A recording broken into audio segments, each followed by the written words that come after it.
Heart disease and stroke.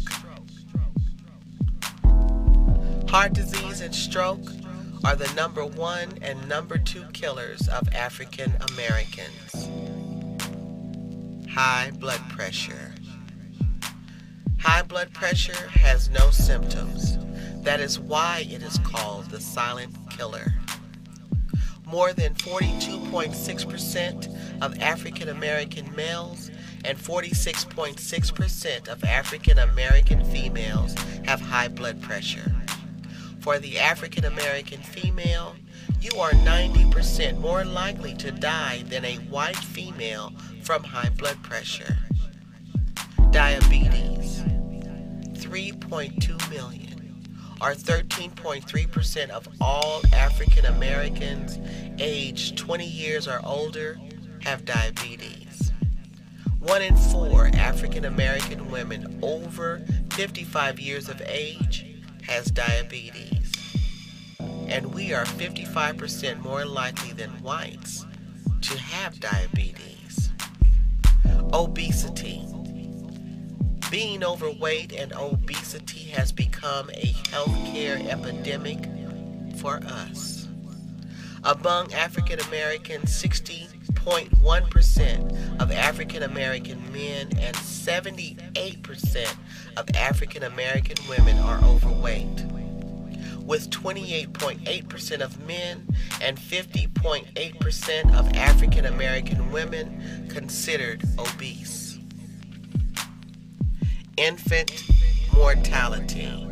Our babies are twice as likely as white babies to die before their first birthday.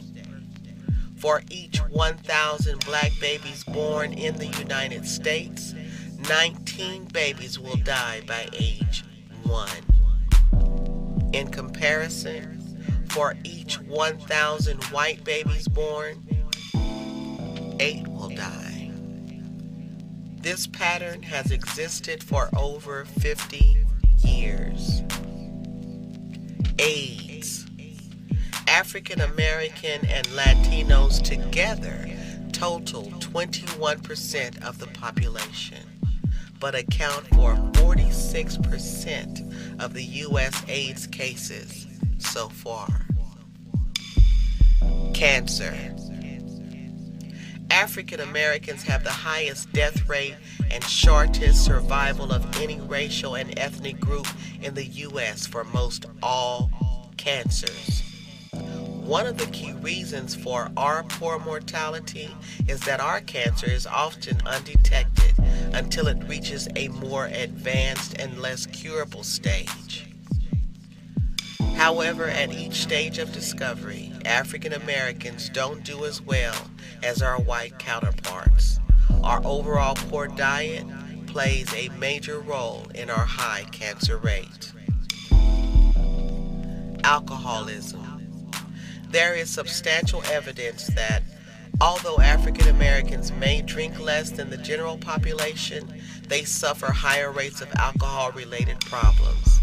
Alcohol abuse differs from alcoholism. Alcohol abuse does not include an extremely strong craving for alcohol, loss of control over drinking, or physical dependence. While there are no readily available statistics for alcoholism amongst African Americans specifically, the effects of alcoholism are quite far-reaching. Alcohol affects the entire body system and can cause a wide range of health problems. Long-term use of alcohol affects virtually every organ system of the body. It affects your nervous system. Many African Americans have experienced alcoholic blackouts, which occurs when drinking a large quantity of alcohol results in the loss of memory of the time surrounding the episode of drinking. Alcohol is well known to cause sleep disturbances, so that overall sleep quality is affected. It affects your gastrointestinal system. Alcohol causes inflammation of the stomach. Diarrhea can be a common symptom due to alcohol's effect on the pancreas. Throughout the intestinal tract, Alcohol interferes with the absorption of nutrients, creating a malnourished state.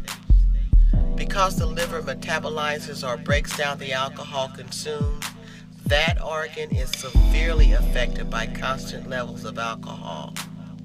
Alcohol interferes with a number of important chemical processes that also occur in the liver.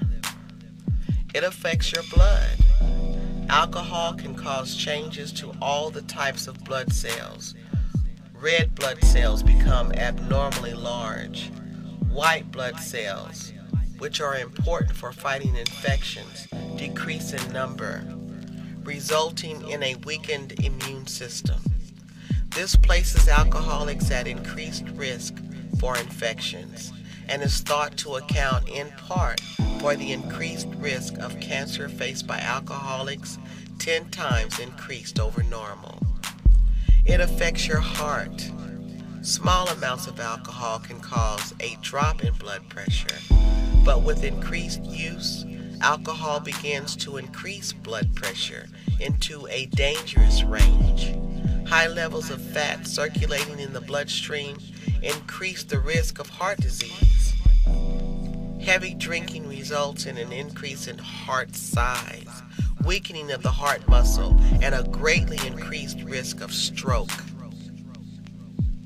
Addiction. In 1988, African Americans accounted for 39% of the drug abuse related emergency room visits reported to the Drug Abuse Warning Network of the National Institute on Drug Abuse. Meaning 70 to 75% of the nation's 2 to 2.5 million heroin addicts were black. In 2004, with the exception of cocaine use amongst African Americans, which is now substantially higher in emergency room visits, the number for emergency room visits from overall drug abuse are lower. This may or may not be a good sign when you consider how many of us are reluctant or refuse to go to the hospital for treatment from drug abuse. It could seem a false positive. These numbers can have a mind-numbing effect, for our love of food is about changing the odds and even beating the odds by providing an alternative view and learning and understanding what it means to be healthy and what you can do to take care of your own health.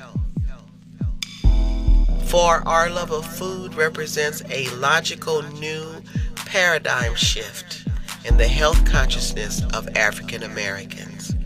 In other words,